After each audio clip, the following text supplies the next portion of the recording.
actually going to move these in a little. Like that. So give me more of a sweep.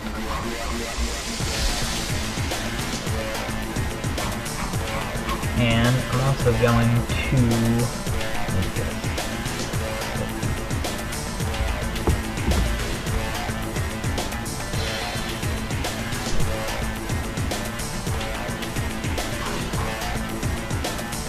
That looks significantly better. Now, we have a basis for a thing. You can go like that. I'm actually going to leave that one there. No, it works. It works like that. So now we've got a basic outline for our axe. Ignoring the size discrepancy here. Actually, let's go fix that in a moment. I'm already past the 15-minute mark, so this will likely have to be split into 2 videos. So if you're just now joining me, welcome to part 2. So we're working on this axe icon based on a weapon from Radiata Stories on the PlayStation 2, and we're taking a little bit of liberty with it because it's not exactly in a Fire Emblem style. I'm actually going to come back here and change the way this looks a little. I'm actually going to skip the little groove that you can see here because it's going to be very hard to pick up without, doing something drastic like this and immediately, having something huge off to the side. So we're going to pretend that isn't there.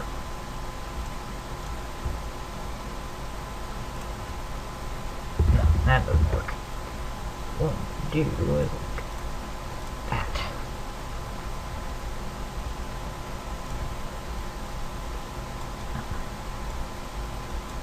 Give me a second, please.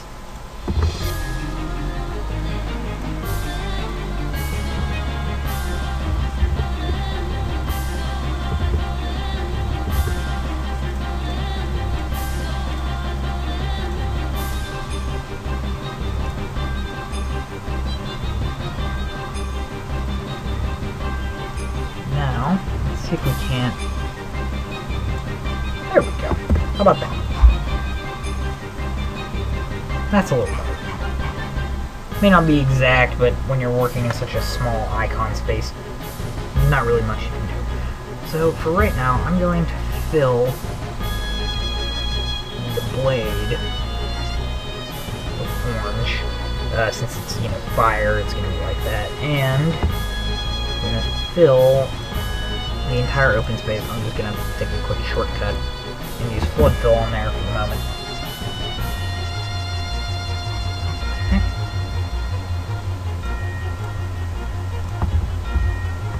That's weird. I'm getting a weird gradient effect. I don't know why.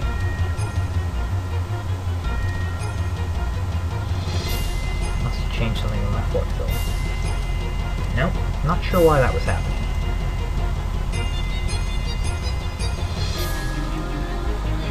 It was just my vision. I don't. But okay, so we flood filled this, and now for the details. Obviously, you can see the actual stock is darker, so I'm going to replace it with this darker color. I'm going to use the lighter blue as an offset for it, so it looks more metallic. Actually, I might be able to do this. Let's do that. There. Yeah, that gives it more of a darker metal feel. Put a piece of brown there. That there. So you can kind of see the little piece sticking out along the edge. There's definitely brown there. You can get some more brown in here. Okay. We got our axe handle basically. You kind of notice that this looks off, so we're just going to go with that.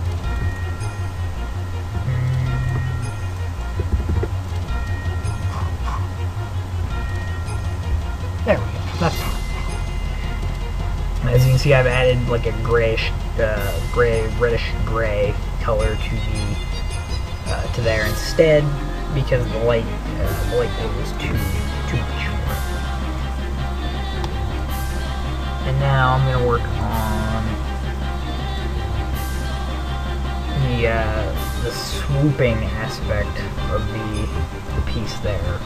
You got that, and there. You can see it's a little too stark.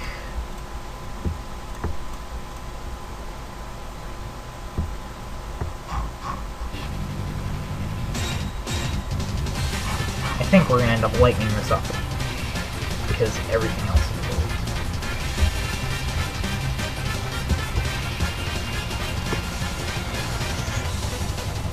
I'm going to keep the brown there because it works nicely for the join point. But I'm going to limit it to 2 pixels. We'll keep it 3 for right now.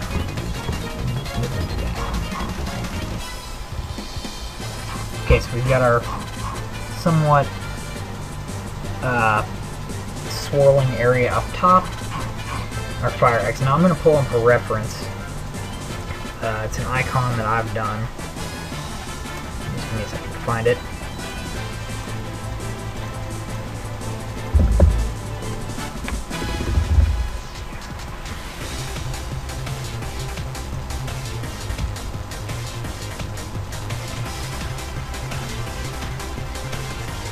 Where this is taking up quite a bit of your screen, so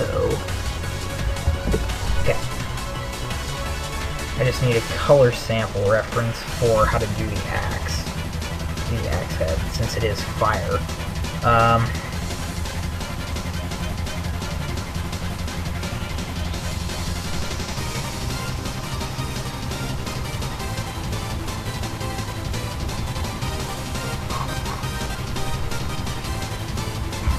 See, that's a little too stark, too much yellow.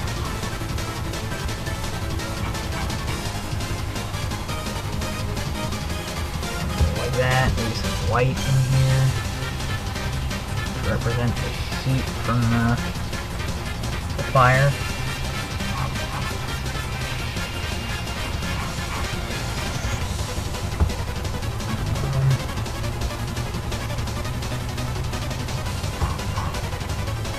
A little too much.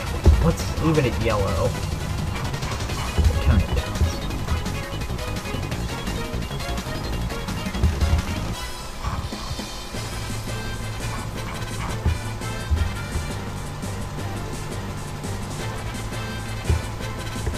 So this is in part what I mean by trial by error when I say it in my tutorial.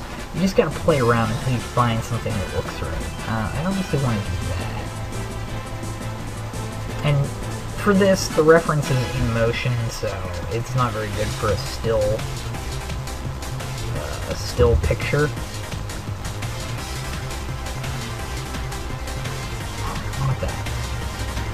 That's a little too stark from the What if we...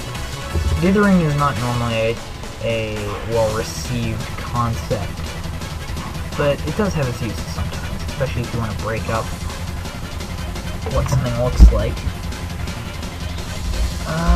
We're getting close.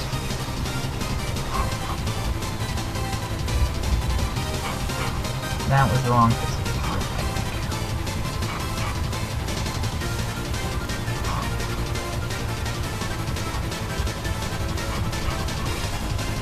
I'm actually going to pull up one more reference because I think it'll help.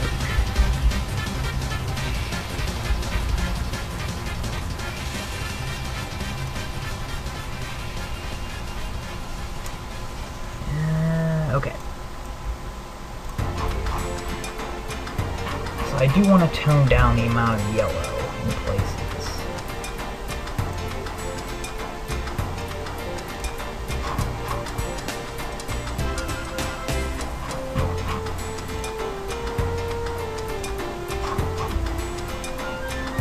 I'm sorry if I keep moving this in and out. I'm trying to look at it at 1x.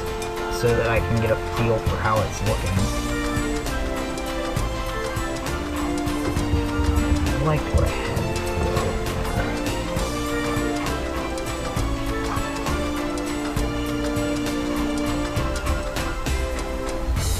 Now maybe if I try adding in some white, it'll improve it a little. No, that made it worse. So for right now, I guess we're going to stick with that. I don't really know what else to do with yellow, so...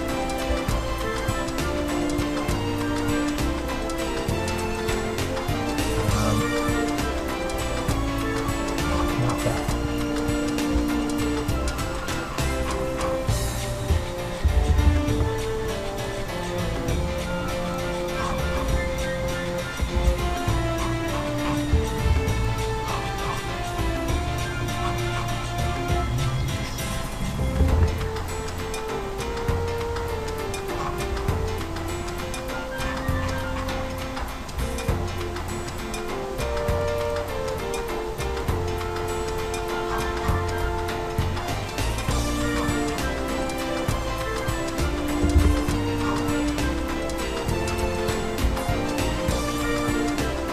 That's about as best we're gonna get for this, I think. Yeah, this is you're trying to sprite something that's, you know, something you don't see in an actual weapon. So for now, we're gonna go with this. Now we have to add in our the purple outline color, which is used to, you know, mask the black color, so it doesn't, you know, it's not as potent in the actual icon. And I think that's going to do it for us.